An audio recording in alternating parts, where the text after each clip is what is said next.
Ito po yung nasa likod ng ating ritual. So, lumalabas po na absorb ng mga bigas ang kandila at parang sinemento niya ang mga bigas. So, parang nasemento po ng kandila ang mga bigas sa ilalim.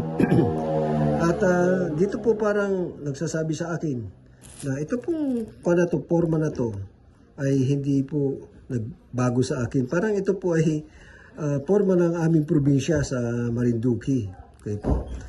Ganyan po ang itsura niya ng isla namin sa Marinduque. So posible po na ako ay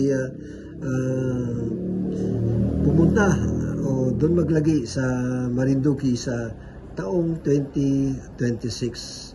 So, maraming salamat po sa inyong lahat sa pagsubaybay sa aking ginawang ritual para sa taong 2026. Ito po ulit si Jukri, nagpapasalamat po sa inyong lahat.